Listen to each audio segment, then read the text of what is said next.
Welcome back to YouTube Tiwari classes. कैसे हैं आप सभी? I hope all of you doing well.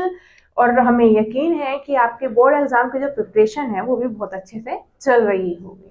तो चलिए स्टार्ट करते हैं हमारी आज की क्लास। तो आज की क्लास में हम जानेंगे जो हमारी क्लास 12th का इंग्लिश का एग्जाम पेपर आएगा वो कैसा आएगा, उसमें क्या क्या चीजें आएंगी, किस तरह से आएंगी और हमें उस एग्जाम पेपर को कैसे करना है जिससे कि हम उसमें पूरे मार्क्स प्राप्त कर सकें। तो आज हम जानते हैं चलिए कि कौन कौन सी चीजें आएंगी। तो देखिए, सबसे पहले हम बात करते हैं हमारे लिटरेचर की। लिटरेचर में आपके 3 पार्ट है, प्रोज, पोएट्री और सप्लीमेंट्री। तो देखिए, जो आपका प्रोज है, जो प्रोज का सेक्शन आएगा उसमें क्या चीजें आएंगी आपकी, पैसेज आएगा, एक पैसेज आएगा, एक और शॉर्ट आंसर आएंगे। शॉर्ट आंसर आएंगे आपके 2 और एक लॉन्ग आंसर आएगा, यानी 3 लॉन्ग आंसर दिए होंगे, उसमें से किसी एक को आपको करना होगा। ठीक है, ऐसे एक short answer, sorry 2 short answer आएंगे और एक पैसेज आएगा। पैसेज जो आएगा आपका, उसके नीचे आपको 4 क्वेश्चन दिए होंगे कम से कम, और उन 4 क्वेश्चनों का जो आंसर होगा वो आपको पैसेज में से छांट के लिखना है। अब देखिए, पैसेज करने का तरीका क्या है हमारा। पैसेज ये नहीं करना, हमें पैसेज को अच्छे से पढ़ना है, जो क्वेश्चन दिया होगा उसको अच्छे से रीड करना है, उसके बाद में उसका आंसर पैसेज में ढूंढना है। ऐसा नहीं करना हमें कि हमने 3-4 लाइन का आंसर लिख दिया, ठीक है, कहीं पे देखा कि ये वर्ड आ रहा है और एकदम वही आंसर लिख दिया 3-4 लाइन का, और उसमें से वो आंसर कहीं भी नहीं है। तो क्या करना है, पहले अच्छे से क्वेश्चंस को पढ़ना है, पैसेज को पढ़ना है, उसके बाद में ही उसके आंसर क्या करने हैं, फाइंड आउट करने यानी ढूंढने हैं। उसके बाद आता है आपका पोइट्री। ठीक है, पोइट्री में आपका एक पैसेज आएगा पोयम से, उसमें आपको जो क्वेश्चन पूछे होंगे, एक क्वेश्चन उसमें होगा आपका फिगर ऑफ स्पीच से। जो हमारी फिगर ऑफ स्पीच होती है ना, सिंबली, मेटाफर, पर्सोनिफिकेशन, ये सब जो होती है, उसमें से एक क्वेश्चन पूछा होगा कि इस लाइन में कौन सी फिगर ऑफ स्पीच का यूज करा गया है, या फिर कौन सी फिगर ऑफ स्पीच इस लाइन में है। उसके बाद आएगा आपका सेंट्रल आइडिया। सेंट्रल आइडिया 3 आएंगे, 3 में से किसी एक सेंट्रल आइडिया को आपको करना होगा। माई मदर एट 66 हुआ, द थिंग्स ऑफ ब्यूटी हुआ, ये तो आपका बहुत ही ज्यादा इंपॉर्टेंट पोयम है, इसका सेंट्रल आइडिया आप जरूर याद कर लीजिएगा। उसके बाद आता है हमारा सप्लीमेंट्री। सप्लीमेंट्री में भी हमारा क्या आएगा, एक लॉन्ग आंसर आएगा और एक शॉर्ट आंसर आएगा। उसके बाद आता है हमारा ग्रामर का पोर्ट सेक्शन। ठीक है, ग्रामर क्या है आपकी, ग्रामर सबसे ज्यादा आएगी। ग्रामर में एक पैसेज आएगा जिसको हम अनसीन पैसेज भी कहते हैं। सेम पैसेज प्रोज की तरह ही हमें इसे भी करना है। उसके बाद है हमारा एसे, आर्टिकल, रिपोर्ट।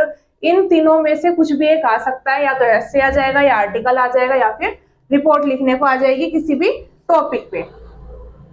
लेटर या एप्लीकेशन, जो भी आपका सिलेबस में होगा, दोनों में से कोई एक चीज करनी होगी, हमें लेटर करें चाहे एप्लीकेशंस करें। आपको पता है कुछ लेटर्स जो है हमारे बहुत इंपॉर्टेंट है, जैसे अनसोशल एलिमेंट्स हुआ, और आपका फ्रीक्वेंट ब्रेकडाउन का था। ये जो लेटर्स है हमारे, ये क्या है, बहुत ज्यादा इंपॉर्टेंट लेटर है। उसके बाद है आपका नरेशन, यानी डायरेक्ट इनडायरेक्ट हुआ। डायरेक्ट इनडायरेक्ट हमने आपको पहले ही करवा रखे हैं, जाके हमारी जो प्लेलिस्ट है ग्रामर की उसमें आपको मिल जाएगी वीडियो। नरेशन की, पैसिव वॉइस की, और आपकी क्या आएंगी, डिग्री आएगी। कोई भी सेंटेंस दिया होगा उसके आगे लिख देंगे आपको कि इसे कौन सी डिग्री में आपको चेंज करना है। उसके बाद आएगा रिमूव टू। रिमूव टू यानी ये जो टू होता है हमारा एडवर्ब, उसको रिमूव करने कैसे करेंगे ये आएगा। उसके बाद आएगा कॉम्प्लेक्स, सिंपल और कंपाउंड, यानी कोई भी सेंटेंस दिया होगा उसके आगे क्या लिख देंगे कि हमें क्या करना है, इसको कॉम्प्लेक्स में चेंज करना है, सिंपल में करना है, कंपाउंड में करना है, या फिर क्या नाम है, इंट्रोगेटिव में करना है। ये कुछ भी दे सकते हैं उसके आगे कि कौन सा सेंटेंस इसमें चेंज करना है, और आपको चेंज करके लिखना होगा। एक स्टोरी आएगी जिसमें जिसे हमें क्या करना है, हिंदी से इंग्लिश में ट्रांसलेट करना है। वन वर्ड सब्स्टिट्यूशन आएंगे, यानी जिसे हम हिंदी में बोलते हैं अनेक शब्दों के लिए एक शब्द ऐसा कुछ होता है, वो आएगा वन वर्ड सब्स्टिट्यूशन। और आएगा हमारा करेक्ट इनकरेक्ट, यानी कोई भी एक सेंटेंस दे दिया होगा इनकरेक्ट, उसको आपको करेक्ट करके लिखना है। उसके बाद आया हमारा एंटोनियम्स और सिनोनियम्स। एक या दो एंटोनियम्स आएंगे, एक या दो सिनोनियम्स आएंगे आपको।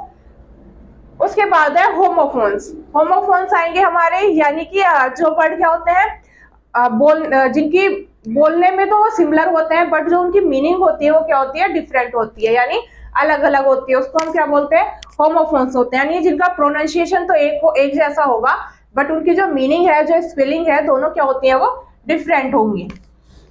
तो ये क्या है आपका ग्रामर का और लिटरेचर का दोनों के जो सेक्शन होंगे हमारे, उसमें ये चीजें आएंगी। उसके बाद देखिए, जब भी हम कोई लॉन्ग आंसर या ऐसे करेंगे तो सबसे पहले हमें क्या करना है, अगर हो सके आपसे तो उसे हेडिंग डाल के ही करें। यानी कोई भी लॉन्ग आंसर या ऐसे कर रहे हैं तो उसमें हेडिंग जरूर डालें। अगर आप हेडिंग डाल के करेंगे तो ज्यादा अच्छा रहेगा, उसमें आपको ज्यादा मार्क्स मिल सकते हैं।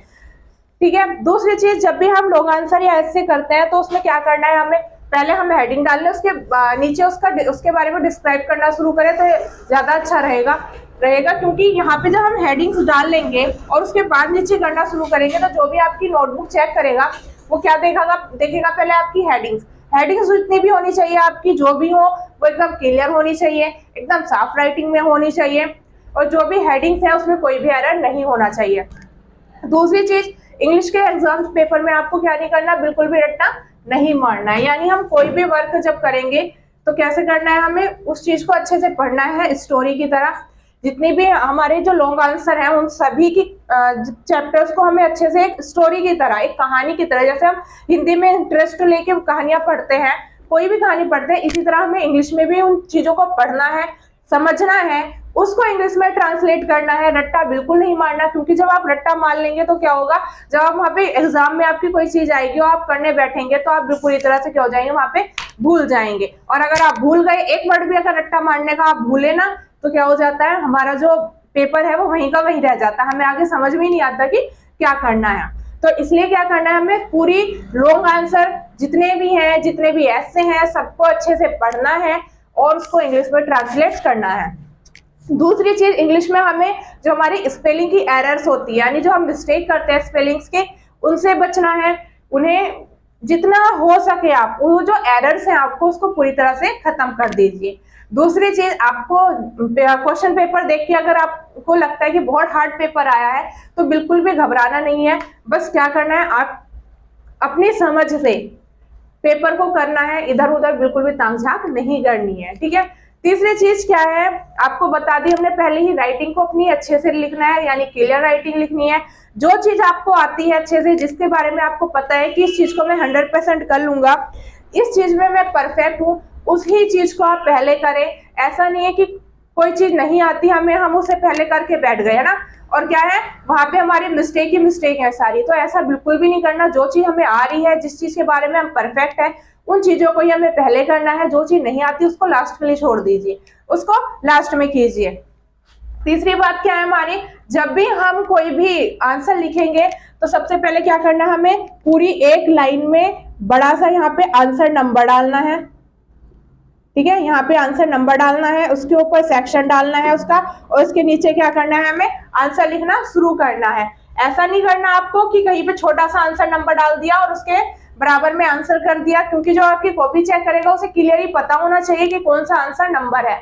अगर उसे पता ही नहीं चलेगा कौन सा आंसर है, कौन सा आंसर नंबर नहीं है, तो क्या हो जाएगा, वहां पे उसे कॉमन सी बात है कि उसे गुस्सा आएगा, तो वहां पे आपके नंबर वो काट देगा। तो जब भी हम इंग्लिश का पेपर देंगे तो हमें इन चीजों का ध्यान रखना है। दूसरी चीज, बिल्कुल भी नहीं डरना आपको हमेशा आपका 100% देना है, अपनी समझ से करना है। ये फर्क नहीं पड़ता आपके कितने मार्क्स आ रहे हैं उसमें, आप बस ये सोचो आप अपना 100% दोगे। यानी जब आप अपना 100% दोगे अपने पेपर में, तो कॉमन सी बात है कि आपके जो मार्क्स हैं वो भी बहुत अच्छे आएंगे। सबसे बड़ी बात, अपना टाइम टेबल बनाइए। जब तक आपका टाइम टेबल नहीं होगा तब तक आप कुछ भी नहीं कर सकते। क्यों? क्योंकि सारे सब्जेक्ट्स को आपको इक्वल टाइम देना है। ऐसा नहीं है कि कोई सब्जेक्ट को हमने 3-4 घंटे पढ़ लिया, कोई हमने 10 मिनट ही पढ़ा है, तो ऐसा नहीं करना। सारे जो सब्जेक्ट्स है हमारे उसको इक्वल टाइम देना है। जब हम इक्वल टाइम देंगे तो हमारी जो प्रिपरेशन है वो भी क्या होगी, बहुत अच्छे से होगी। तो ये है आपके इंग्लिश के बारे में कुछ टिप्स थी हमारी, कुछ ट्रिक थी हमारी। आई होप कि आपको ये ट्रिक अच्छी लगी होगी और इसके अकॉर्डिंग आप प्रिपरेशन करेंगे, इन टॉपिक्स के अकॉर्डिंग आप प्रिपरेशन करेंगे तो आपकी जो प्रिपरेशन है वो भी बहुत अच्छी होगी। और आपके जो ग्रामर के टॉपिक्स हैं वो हमारे जो ग्रामर की प्लेलिस्ट है उसमें आपको मिल जाएंगे, एक बार जरूर देखिएगा। और तिवारी क्लासेस की तरफ से आप सभी को बेस्ट ऑफ लक आपके बोर्ड एग्जाम्स के लिए। और हमें यकीन है कि आप अपने जो बोर्ड के एग्जाम्स होंगे इंग्लिश में उसमें इंग्लिश में क्या है, एटलीस्ट सारे सब्जेक्ट में आप पूरे 100% मार्क्स लेके आएंगे। तो ये क्या है, हमारी पूरी तिवारी क्लासेस की क्या है, आपको बेस्ट विशेष है। आई होप कि ये वीडियो आपको अच्छी लगी होगी। अगर आपको ये वीडियो अच्छी लगी तो इसे लाइक शेयर सब्सक्राइब करना बिल्कुल ना भूलें। And thanks for watching Tiwari classes. Take care and bye bye.